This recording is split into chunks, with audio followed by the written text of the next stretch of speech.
You take a seed, you plant it, you grow it, you dry it, you roll it, you smoke it, and it goes down smooth. Hey! Spanning the globe to bring you the latest developments in medical cannabis, adult marijuana, industrial hemp, and spiritual ganja. It's time for the Marijuana Agenda with Russ Belville. Now, here's your host, Russ Belville. Good day, tokers and tokettes and non-toking lovers of liberty. It is Wednesday, April 4th, 2018, and it's got to be 420 somewhere in the world. Thanks for joining us today. Of course, today you've heard in the news all day the ignominious anniversary of the assassination of Reverend Dr. Martin Luther King Jr. at the Lorraine Motel in Memphis, Tennessee, April 4th, 1968. And as someone who was born in 1968, I got to say, what a hell of a way to welcome me into this world. The first year of my life, we have the assassination of Martin Luther King, Bobby Kennedy. We have the Chicago convention riots that they had. We had Nixon being elected president. We had the My Lai massacre in Vietnam.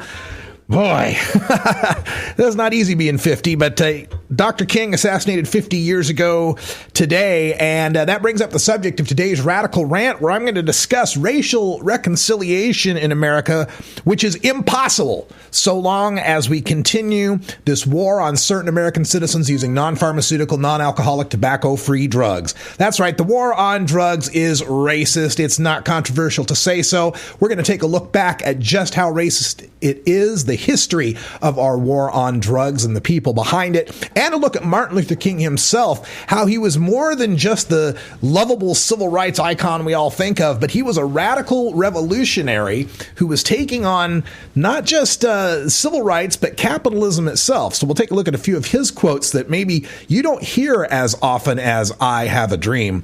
Also coming up on today's show, we'll have part 2 of my look at the Monitoring the Future survey. We're digging in deep into the data. It goes all the way back to 1975 to take a look at what has happened to teenagers in America since we have legalized marijuana. You know, it's supposed to be the gateway drug. It's supposed to give the wrong message if we legalize pot. We'll see what the data say about that. That's coming up right after the cannabis headline news. That's up next. We're doing a lot quicker, more of a lightning round type of a news. We'll try that out for today's podcast. I hope you like it. And also on the program, we're going to go back into the vaults where we spoke with Major Neill Franklin from Law Enforcement Action Partnership on the subject of Baltimore cops getting caught planting drugs on suspects on their body cams. This is your Cannabis Headline News.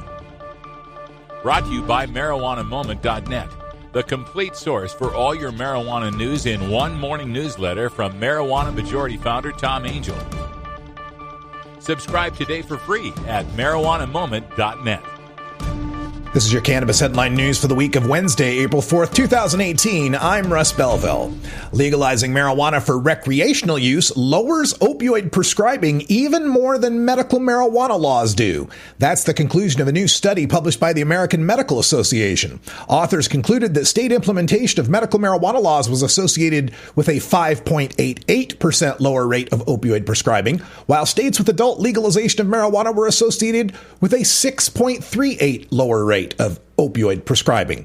Another study of medical cannabis states found that dispensaries reduce opioid prescribing more than home cultivation does. States with active dispensaries saw 3.742 million fewer daily doses filled. States with home cultivation only laws saw 1.792 million fewer filled daily doses. Marijuana Business Daily reports that the Internal Revenue Service has issued a policy update that bans new cannabis lobbying. The little heralded provision declares that the agency will not acknowledge tax-exempt applications for any organization, quote, whose purpose is directed to the improvement of business conditions relating to an activity involving controlled substances, which is prohibited by federal law, regardless of its legality in the state in which such activity is conducted, end quote. Democratic Governor Ralph Northam reiterated his campaign pledge to decriminalize marijuana in the Commonwealth of Virginia. There are a lot of lives that are ruined by making mistakes and being put in jail, and there's a discrepancy between whether African Americans get arrested versus Caucasians, so a lot of inequities there. Northam said he'd try again in the next session. Northam recently signed a bill enabling Virginia doctors to recommend cannabis oil to treat any medically diagnosed condition, widening access from previous law which limited such recommendations to those with certain forms of epilepsy. Former Sex and the City star Cynthia Nixon is campaigning strongly for marijuana legalization in her New York gubernatorial bid. At a private fundraiser, attendees report that Nixon was, quote, very exuberant about ending prohibition, saying she would, quote, legalize marijuana and put a tax on it, end quote. Nixon is running for governor as a Democrat, challenging the incumbent governor, Andrew Cuomo, who's a staunch opponent of legalizing marijuana, which he calls a gateway drug. A February Siena College poll showed that 56% of New Yorkers favor marijuana legalization, including 2/3 of Democrats. Oregon's bud tenders are doing a far better job at keeping their product out of the hands of underage purchasers than Oregon's bartenders. The latest minor decoy operations conducted by the Oregon Liquor Control Commission show that the last 5 marijuana stings, comprised of checks of 43 pot shops in 14 cities, failed to net a single instance where a licensed Oregon marijuana retailer sold product to a decoy. By comparison, the last 5 checks of alcohol retailers, comprised of 84 locations in 7 cities, found that 13 provided access to booze to people under 21 for a compliance rate of 84.5%. For 2018, the overall compliance rate for marijuana retailers has been 92%. Ohio Congresswoman Marcy Kaptur is the latest official to spread the fentanyl-laced marijuana myth. Kaptur told Cleveland's 19 News that what is going on the street is that marijuana is being laced with heroin, and now we have this problem of fentanyl and carfentanil, which are deadly. Numerous media reports of marijuana laced with opioids have surfaced, only to be corrected days later when officials determined that a field drug test was inaccurate or an overdose victim lied. Michigan's gubernatorial hopefuls would continue prohibition of marijuana for adults. During a town hall at Michigan State, current Lieutenant Governor Brian Calley stated flatly, quote, I oppose recreational marijuana, end quote. State Senator Patrick Kolbeck opposed legalization because, quote, a lot of companies still require drug tests, end quote. Dr. Jim Hines said legalization, quote, would be a disaster, end quote, but supports medical use of marijuana. Attorney General Bill Schuett, also running for governor, did not attend the town hall. In 2008, Schuett campaigned against medical marijuana in Michigan, and in 2015 said that legalization is an issue to, quote, let the people decide, end quote. Michigan activists are confident they have the signatures to put legalization on the ballot this November. This has been your Cannabis Headline News for the week of Wednesday, April 4th, 2018. I'm Russ Belville. You're listening to the Marijuana Agenda with Russ Belville.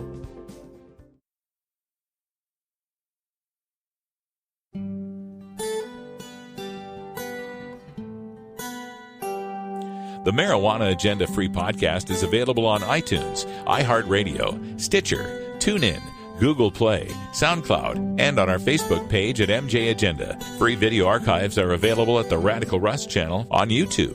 Help keep this media free by making a donation at paypal.me/radicalruss. You're listening to the Marijuana Agenda with Russ Belville.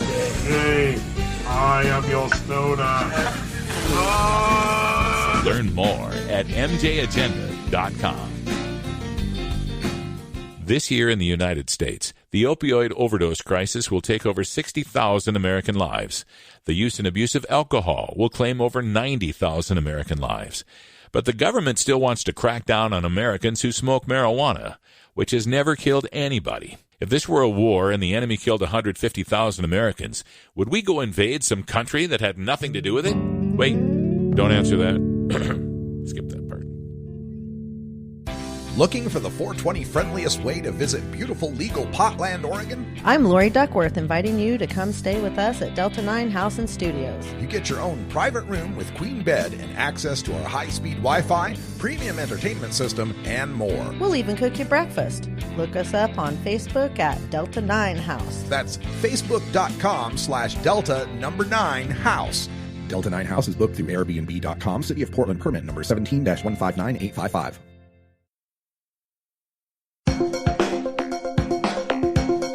Promoting the end of adult cannabis prohibition is easy because we have facts, science, reason, compassion, evidence, truth, and logic on our side.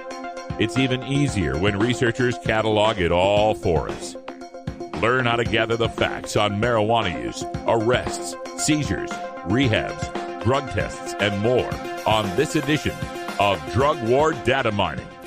Today in the Data Mines, we go back to the Monitoring the Future survey. We talked about this on last week's program, and I had just gotten about halfway into my mining.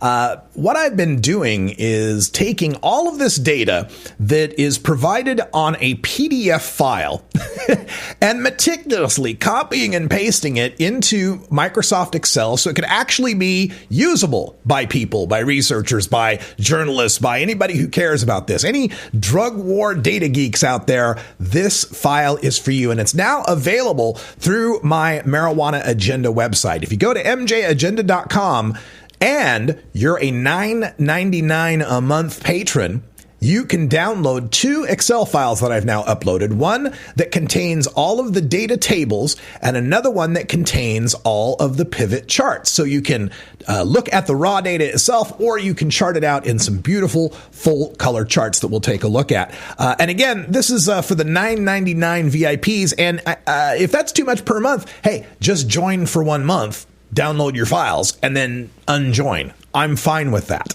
I'm absolutely fine with that. But for those of you who are supporting the show at the $9.99 level, thank you so much for doing so. And let's take a look at what you got available now in this Monitoring the Future survey, which I'm told by Dr. Keith Saunders is impossible. You can't monitor the future. But that aside, we'll talk about the data. And that data is quite interesting because we've been hearing about how marijuana legalization was going to lead to kids getting the wrong message.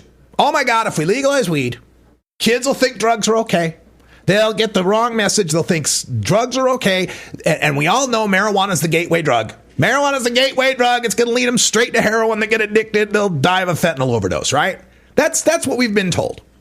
Well, as you can see from this data that I've just put in, last week we talked about this. I was showing you lifetime use rates and annual use rates, right? And we found that when it came to the lifetime use rates, kids weren't using any more weed than before. In fact, they were using less and using less drugs overall. Like the chance that a kid has tried any drug is lower now than it has ever been. But that still left open the possibility that, well, yeah, maybe the kids are less curious to try drugs, but what about the kids who are using drugs already? The ones who didn't say no.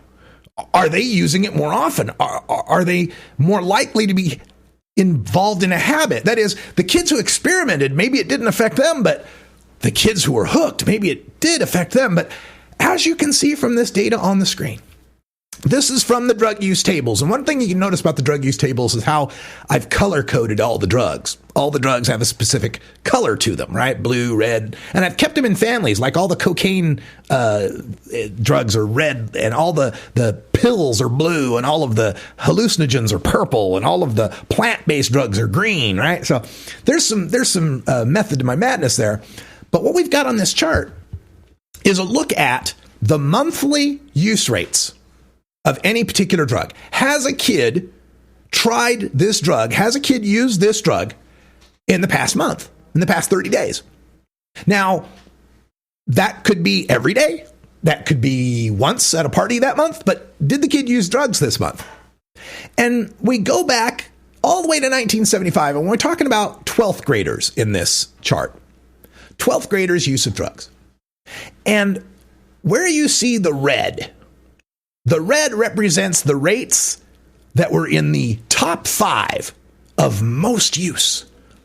Now, you're not seeing all the years. I can't fit all the years on one screen. So it goes 75, 80, 85, 90, 95, 2000, 2005, 2010. And then once we hit 2010, I'm showing you all the years, right? So you're missing a lot of, we've compacted the past 4 decades previous. But what you see, even with that, even compacted as it is, you see that the worst monthly use rates for 12th graders for all these drugs and alcohol and tobacco too are almost all sitting on the left side of that chart, that table. The worst use rates for drugs all happened before we legalized weed. And look to the right side. all that green that you're seeing are the 5 lowest rates ever recorded. And the lowest one is the one that's shaded in green, right? And can you see how many of these drugs recorded their lowest ever monthly use rate in 2016 or 2017? Fewer kids are using drugs monthly now. After 2012, after we legalized, fewer kids are using drugs regularly than ever recorded in history. So much for that gateway drug, right? So much for that wrong message.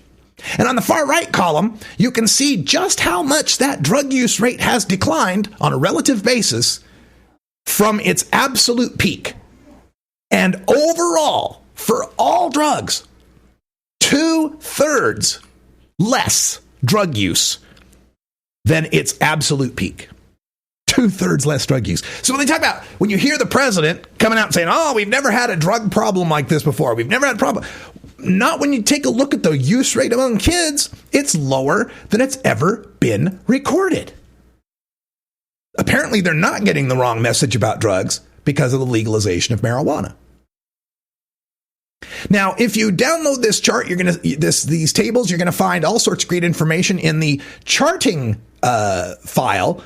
You'll get a table that looks kind of like this one over here, and you're able to pick which frequency. Would you want lifetime, monthly, annual, or daily use of drugs? You get to pick which drug: meth, coke, heroin, crack, Rohypnol, GHB, Ritalin. They're all in there. You get to pick which years you want to display and which grades you want to display. And when you come up with that list in the table, it then generates this chart for you. So I picked meth as an example. This is lifetime use of meth. Dark line is the 12th graders, dashed line is the 10th graders, dotted line is the 8th graders. And you can see with meth, it has decreased to its lowest use rates ever. So with this data chart file that you can get from mjagenda.com, you can get this kind of graph for any drug. Since 1975, for any drug is available now for the VIP patrons of mjagenda.com. And there's another way you can chart the drugs. Maybe you want to compare one drug to another drug. Like, okay, what's happened to marijuana compared to, say, cigarette smoking or something like that? That allows you, in our file, you can build that table as well. And these are all pre-built for you. All you got to do is go up to those little drop downs and choose what your frequency is: monthly, annual, lifetime, daily, which grade you want to look at. I've picked 12th grade here. Which drugs you want to look at. I've picked cocaine, hallucinogens, heroin, and methamphetamine. Which years, you can see all the way from 1991 to 2017. And once you've come up with that information, it automatically creates the chart for you. And one nice thing about the chart as well is you'll notice that the colors of the lines in the chart match the colors of the data table that we showed you earlier. You see, right? Like the purple there, that represents the hallucinogens, as just like in this table, you saw the hallucinogens were purple, right? So there is a method to it. All of the colors match. So we see the purple for hallucinogens, red for cocaine, blue for methamphetamine, yellow for heroin, and again, lowest recorded rates in history. So if this kind of file interests you, if this kind of data is something you could use, I encourage you to go to the website, mjagenda.com. And when you're there, look for the button that says Become a Patron. Click on that button, select the $9.99 VIP level. You'll be able to get this file and every other file that I make. And folks, coming up soon, I'll have similar files from Monitoring the Future on the perception of drugs' harmfulness, the disapproval of drugs by these kids, every other table that I can find from Monitoring the Future, as well as the National Survey on Drug Use and Health. That's the one that the federal government conducts that asks all people of all ages their use of drugs, their mental health status, and so forth. And will include other data sets like the fatality analysis reporting system from the National Highway Traffic Safety Administration. In other words, folks, subscribe as a VIP patron, and all the data I look up is yours. I support a change in law to end federal criminal penalties for possession of up to 1 ounce of marijuana. Ah, yes, President Jimmy Carter calling for decriminalization at the federal level all the way back in 1977. That clip is from. That amazing? 41 years later, and we're still trying to decriminalize federally. By the way, Jimmy Carter was on Colbert's show last week, 93 years old, and still constitutionally eligible to run for president. Run, Jimmy, run! Jimmy Carter, 2020.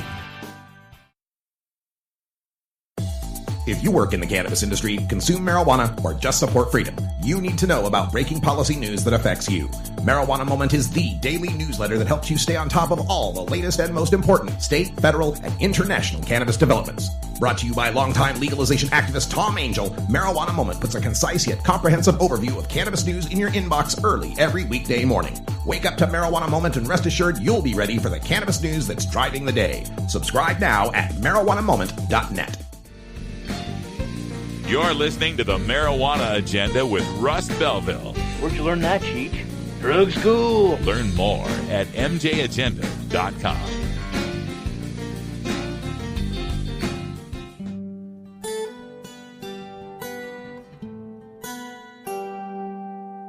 The Marijuana Agenda is a listener-supported independent podcast brought to you by Radical Russ Media, LLC. Subscribe to our VIP feed at mjagenda.com for access to our ad-free podcast segment archive. Make a one-time donation to support the Marijuana Agenda at paypal.me/radicalruss.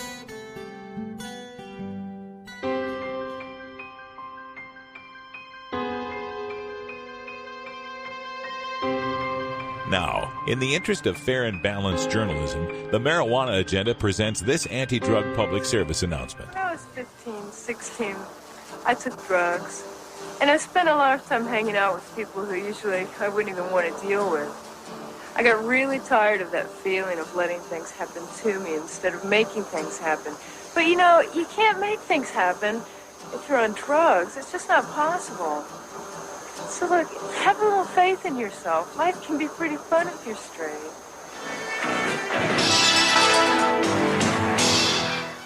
This has been an actual anti-drug public service announcement. To combat this and other drug war hysteria, listen to the Marijuana Agenda every weekday at 3 p.m. Pacific at live.mjagenda.com or download the free podcast at mjagenda.com. New beginner guitars and banjos are often constructed much better than ones built before your time. Why struggle? Get a new instrument or fix the old one. The trusted professionals at the Fingerboard Extension will evaluate your instrument for free. Repairs are priced for people who work for a living. Stop by the Fingerboard Extension downtown Corvallis at 120 Northwest 2nd Street today or check out its inventory on the web at fingerboardextension.com. You're not high. You're listening to the Marijuana Agenda with Russ Belville. It's not recreational. It can be destructive, and it consistently is destructive. Okay, maybe you're a little high. Hey everybody, it's Russ Belville from the Marijuana Agenda, inviting you to be like me and get your ink done at Lucky Horseshoe Tattoo, Fort Worth's most female-friendly, clean, sterile, awesome tattoo shop. Thomas and his crew are true artists who can design you a custom piece or use a design you bring in. Lucky Horseshoe also offers all styles of tattooing as well as piercings and all-around fun. In the DFW area, stop by Lucky Horseshoe Tattoo and tell them Radical Russ sent you. Trust me, it'll feel awesome.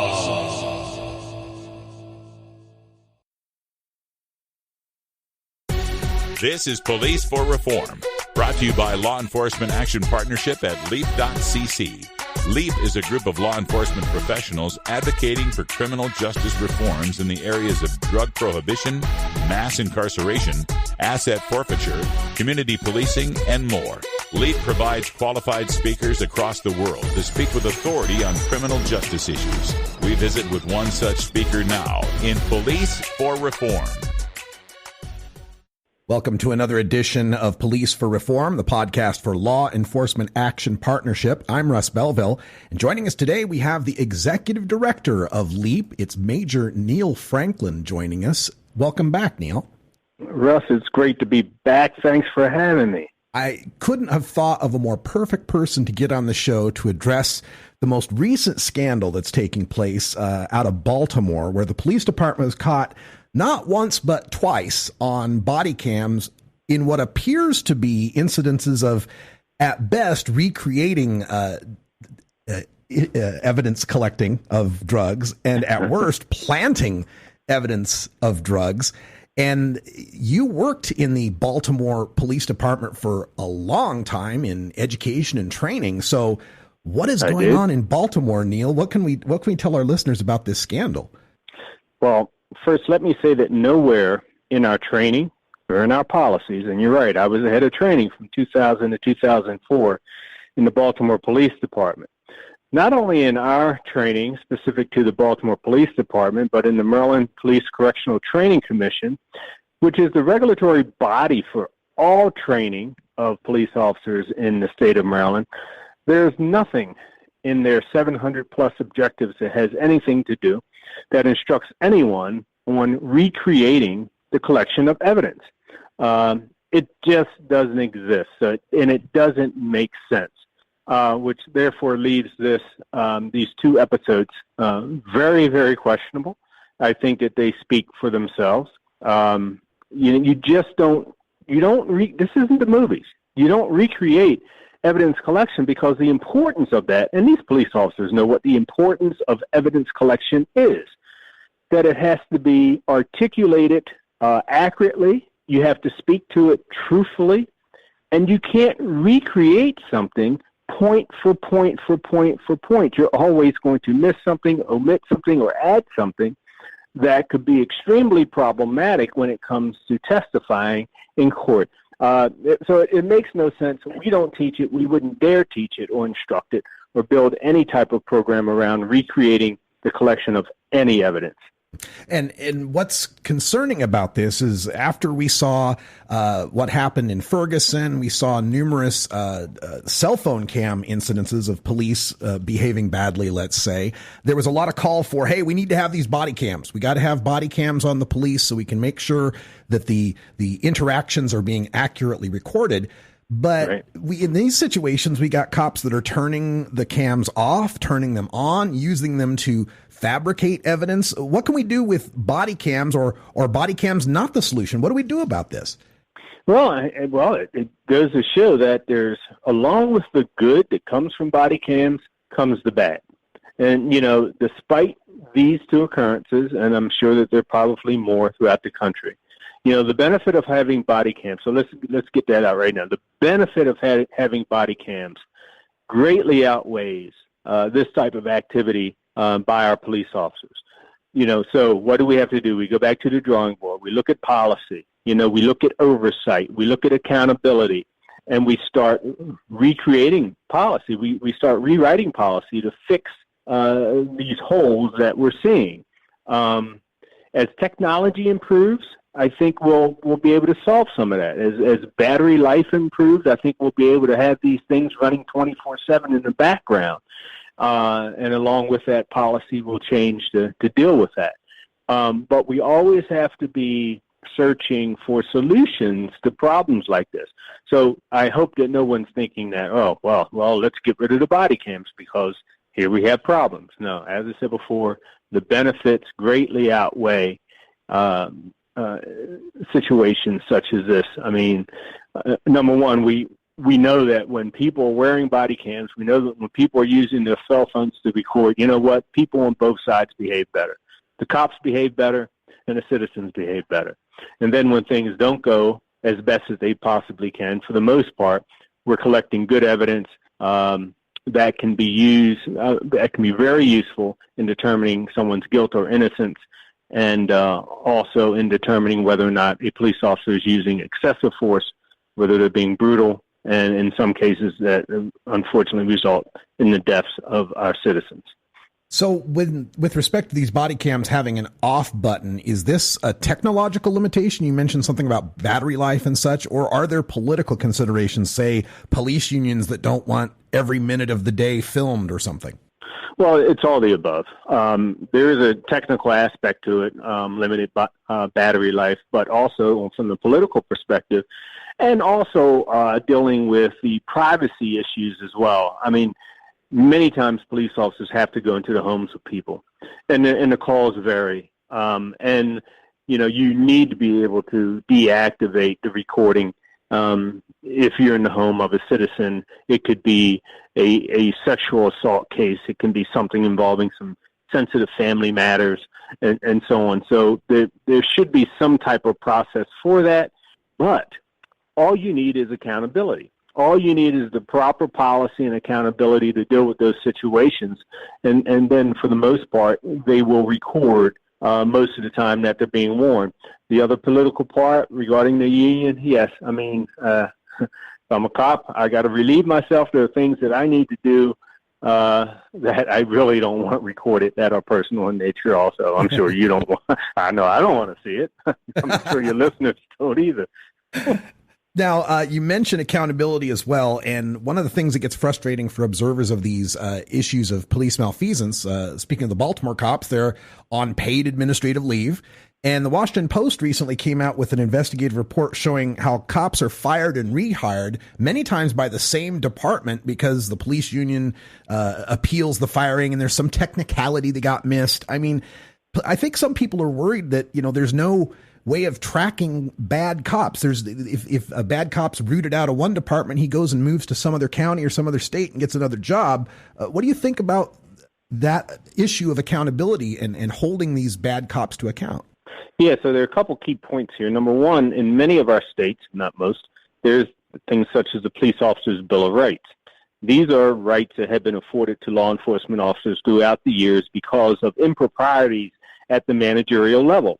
If you don't like a particular person as a sergeant or lieutenant or a commander, you know what? You put things in place.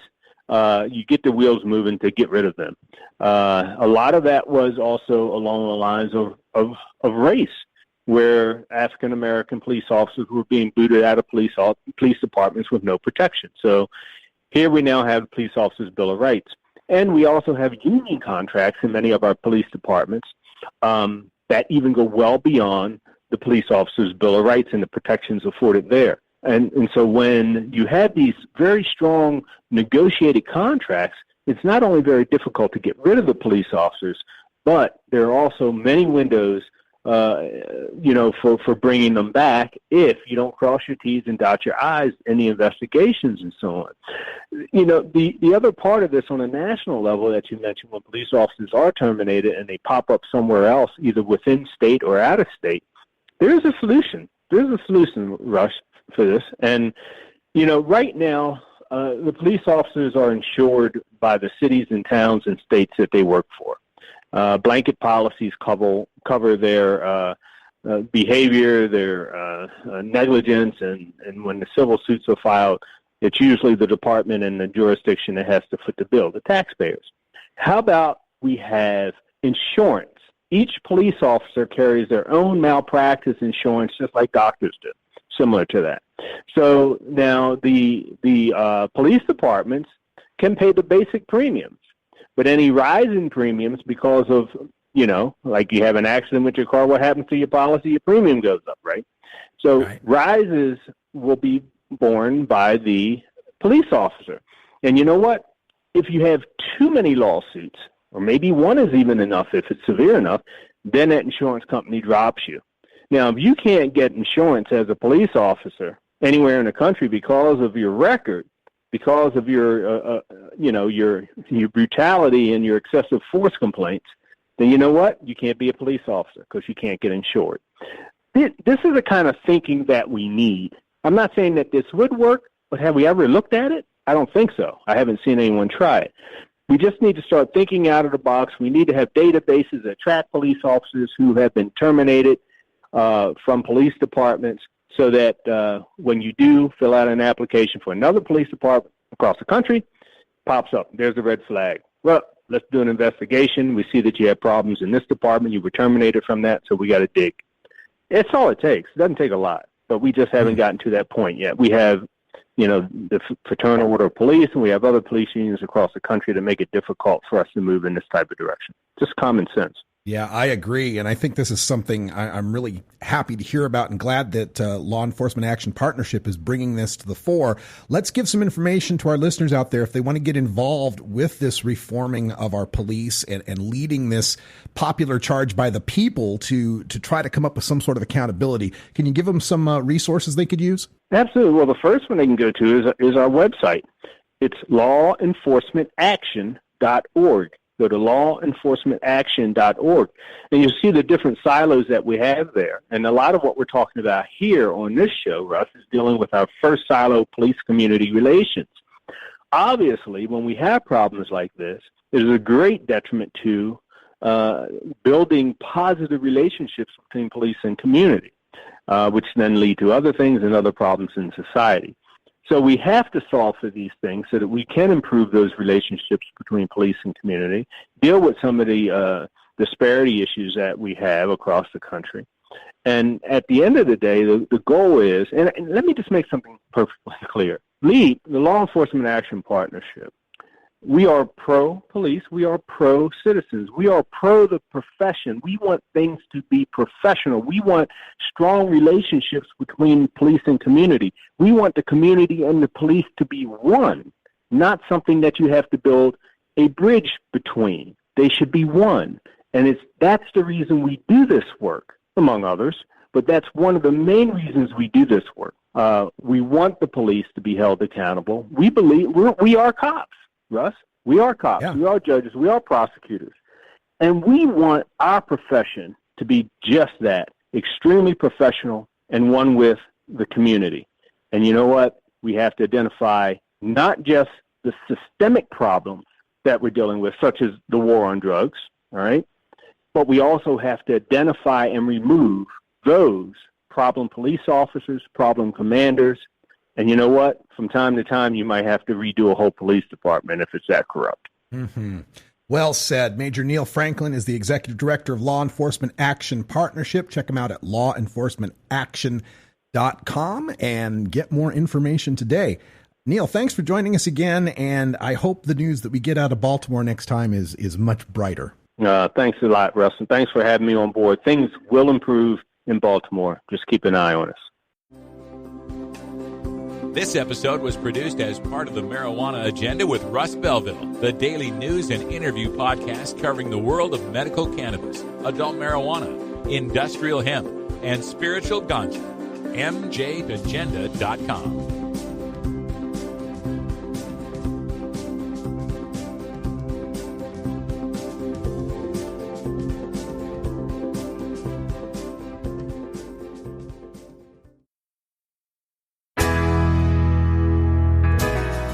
Health Cannabinoid, your ACMPR experts. Consultation services for medical cannabis. Visit healthcannabinoid.com or call 1-800-906-1383. That's www.healthcannabinoid.com or call 1-800-906-1383. Health Cannabinoid. You're listening to the Marijuana Agenda with Russ Belville. What are you people? On dope? Learn more at MJAgenda.com. This November, whether you see the words medical marijuana on your ballot or not, the issue is there. From the halls of Congress to your state capitol or city hall, politicians are already making decisions on medical marijuana policy on your behalf. This election, make sure they are representing you. Every vote is a vote for medical marijuana. Visit votemedicalmarijuana.org today.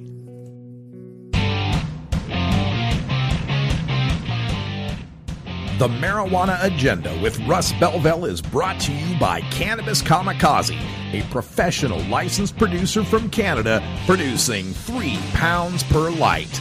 Follow Cannabis Kamikaze on Twitter at Cannabis Kamikaze. That's at Cannabis, Kamikaze. Cannabis Kamikaze.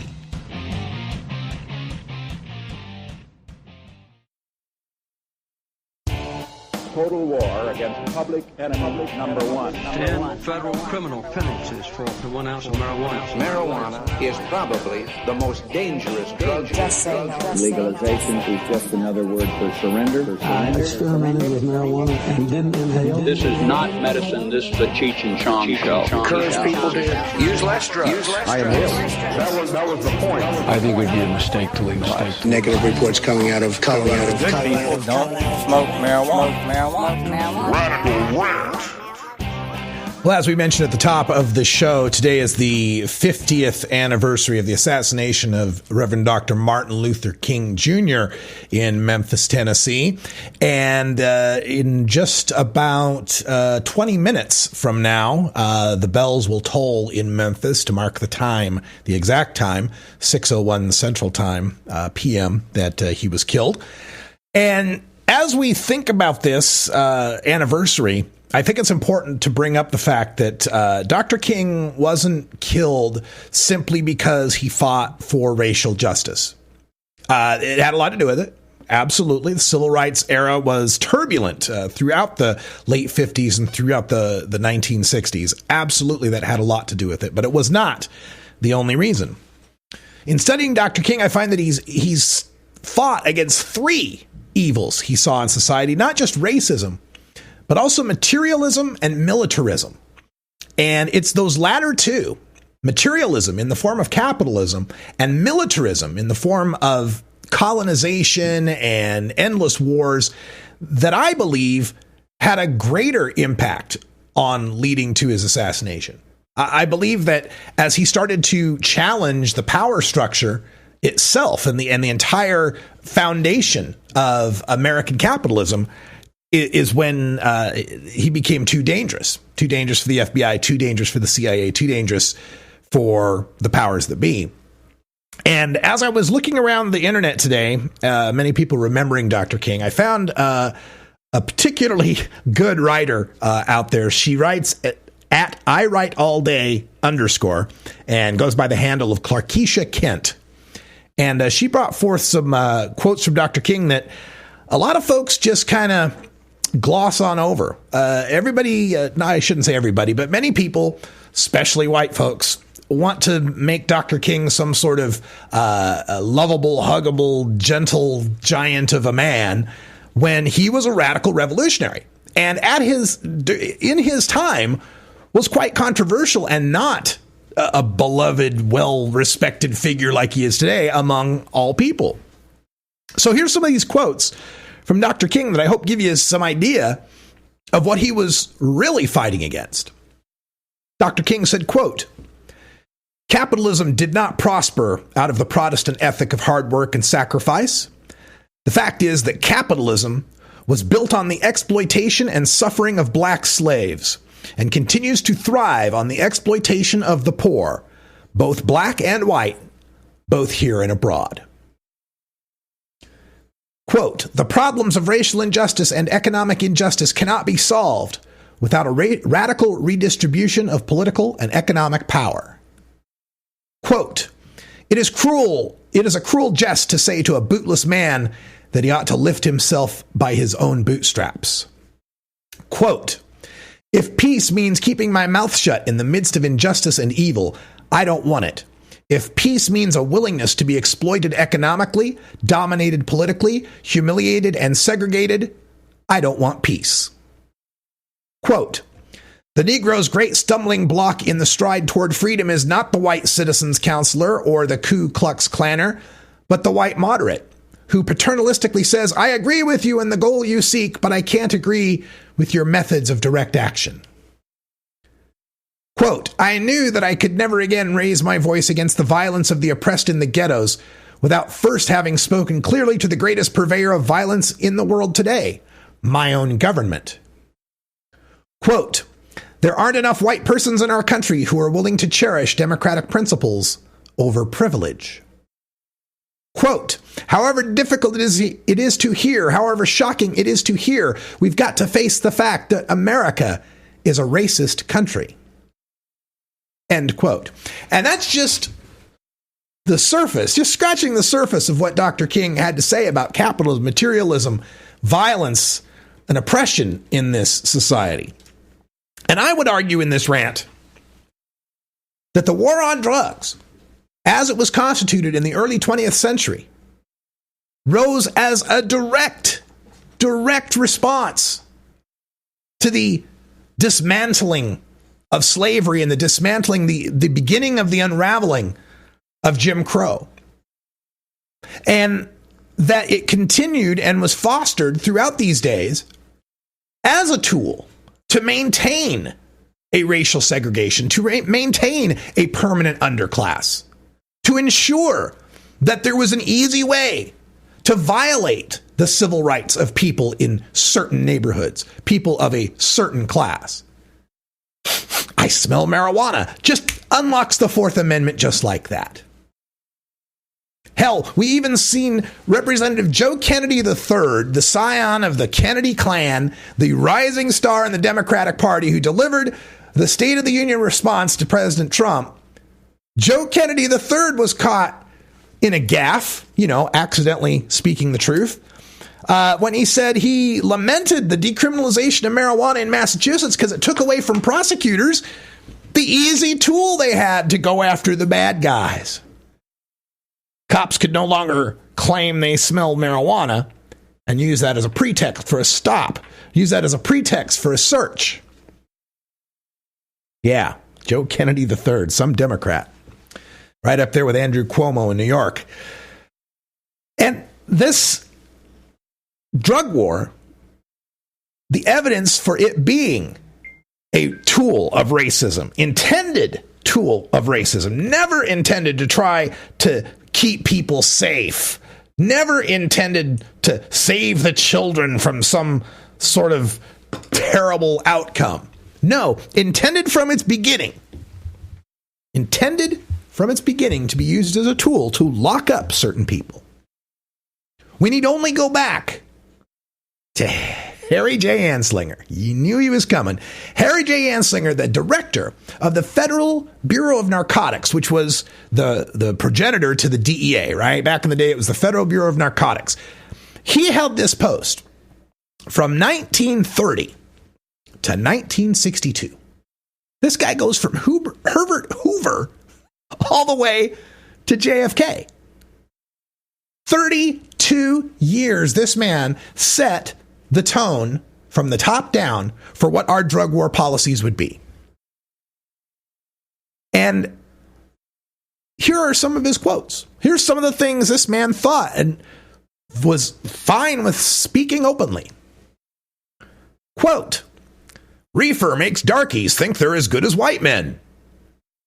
Quote, "There are 100,000 total marijuana smokers in the U.S., and most are Negroes, Hispanics, Filipinos, and entertainers.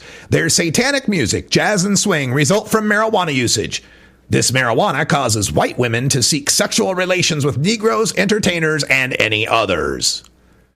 Yeah, it's the marijuana, sure. And you got to note, too, 100,000 total marijuana smokers back in the 1930s. What are we at, to 31 million today? What a great job the drug war has done.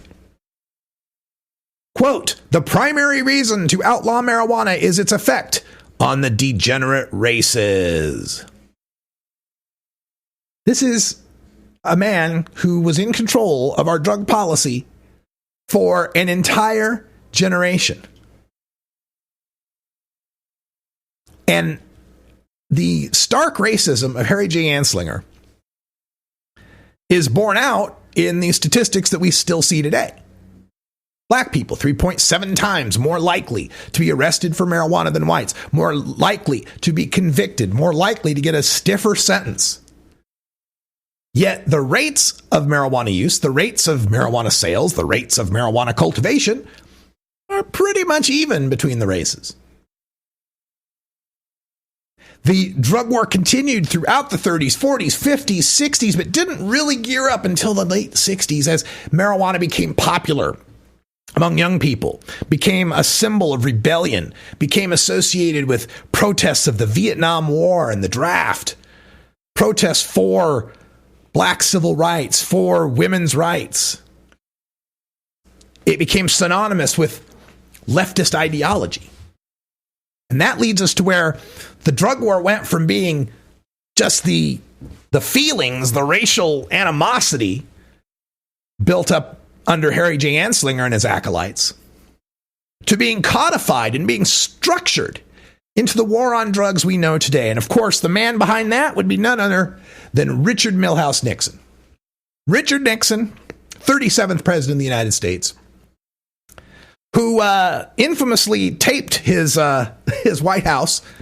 We have these Nixon White House tapes where it's revealed he's a racist, right? In the same, cut from the same cloth as Harry Anslinger.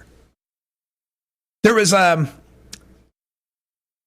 of his advisors, H.R. Haldeman, was his chief of staff. And Haldeman kept diaries of some of the things that Nixon said.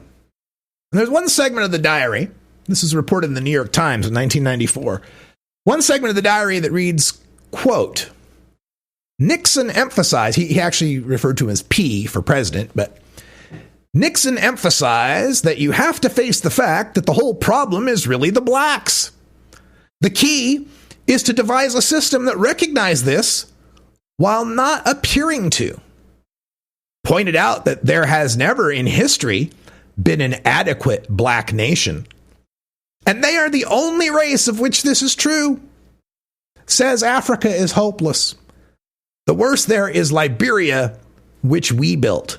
End quote. The key is the blacks. We have to find a way to deal with the blacks, a system that will deal with the blacks without appearing to, without openly talking about the blacks. As Lee Atwater once famously said that in the 1950s, you could use the N-word. By the 60s, that became kind of taboo. You had to find a way to blow that dog whistle to get the racists to understand you were on their side without coming right out and saying it. And that war on drugs, that war on marijuana was a key to it. The evidence of this, of course, revealed in a 2016, Harper's Magazine that was written by Dan Baum, an author and who had interviewed John Ehrlichman, another one of the co-conspirators with Haldeman, John Dean, and the others with Watergate. And Ehrlichman was in 1994 interviewed by Dan Baum and wanted to talk to him about drug prohibition, about the drug war, what's it all about. And this is what Ehrlichman had to say, quote, you want to know what this was really all about? The Nixon campaign in 1968 and the Nixon White House after that had two enemies, the anti-war left and black people. You understand what I'm saying?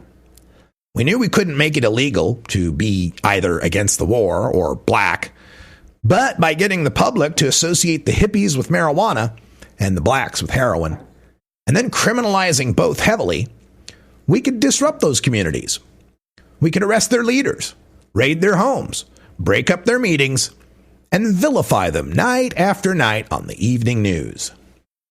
Did we know we were lying about the drugs? Of course we did. End quote. A drug war that was birthed in racism of Harry J. Anslinger and codified into law under the Controlled Substances Act, the establishment of the DEA, under the racist Richard Nixon, who saw hippies and black people as his enemies and the criminalization of drugs as a way to disrupt them, as it has always been. Drugs have always been prohibited, and the prohibition of them has always been used as a tool of oppressing people of color, minorities, immigrants. The first anti-drug laws we had in this country were drug laws against Chinese opium dens. Not opium. By God, no. At the turn of the century, laudanum, opium, a type of opiate, was one of the most popular medications of the times. Women were using laudanum, men were using laudanum. It was only when the women started using them in the Chinese opium dens that it became problematic. Same thing with the marijuana. People had been using cannabis for a couple of centuries in America. It was only when the Mexican migrants, after the Mexican War of Independence, started coming into America, started coming into El Paso and the border cities, started coming in there, taking their jobs. So they criminalized them for the weed that they smoked. We see that in the laws against cocaine.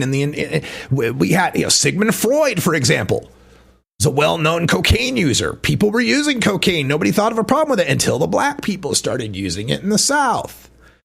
And then it became the drug that makes them superhuman strong and they can stop bullets and etc. And that continued and is continued up through the 70s, where we're going to criminalize the blacks and the hippies with their heroin and their marijuana. It continued through the 80s, where we had the crack baby scare, the demonization of people in the inner city. Continued through the 90s, Bill Clinton, get tough on crime, the crime bill, having to go after the super predators. So, as we look back at the legacy of Dr. King, and we look back on this 50th anniversary, let's make sure that we understand that fighting against the drug war is part and parcel of fighting for racial reconciliation in this country. We cannot possibly solve any of our problems of race while a drug war still rages. There's just no way. It is structurally built to be racist, built by racists, built for racist purposes. And we cannot move on from it. We've got to stop it.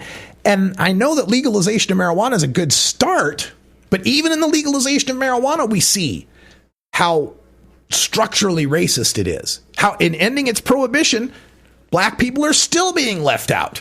how now when we got legal weed shops, 999 out of 1,000 of them are owned by white people. Black folks did the time and white folks make the dimes. It's not the way it should be. Every step forward is beset by problems that we still have to deal with.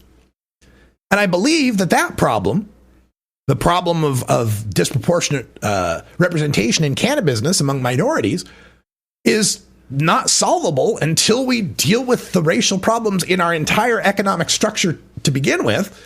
And that can't happen while the drug war is going on. It's kind of a cycle here. We've got to end this drug war, to take from the police, to dismantle from our policing this tool of being able to bypass people's civil rights, bypass people's civil liberties. The other thing the drug war has done has led to this arms race escalation between gangs and cops. That's why we've got so many hair trigger happy cops out there. They never know when they're going to be facing someone with massive firepower. And the gangs, they had to build up massive firepower because their product's illegal. They can't deal with their competitors in court. They can't sue the other gang. They've got to fight it out in the streets with their guns. Legalization begins to unravel that part of the problem as well. The end of the war on drugs, and I mean all drugs, not just marijuana, is something that I believe Dr. King, were he alive today at the age of 89, would be strongly supporting. Would be strongly supporting the end, would be supporting clean needle exchanges, safe injection facilities, dance safe, expansion of MDMA and hallucinogens in therapy, and most importantly, the end of the criminalization of people, not just black people, all people, the end of criminalization of people for what they choose to do with themselves. It's at the core of what it means to be American, to be free, to determine how your life is going to be lived, what direction you intend to go, and not necessarily for good. It's also your right as an American to fuck up your life beyond all repair. Hell, we let people do it with alcohol perfectly legally. They ought to be able to do it with marijuana, or any other drug for that matter.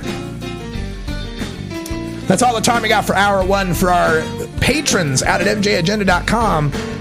Hour 2 is coming up next on the podcast. Get your secret feed at mjagenda.com. Follow MJ Agenda on Facebook, Pinterest, Instagram, YouTube, And follow MJ Agenda Show on Twitter. Learn more at mjagenda.com.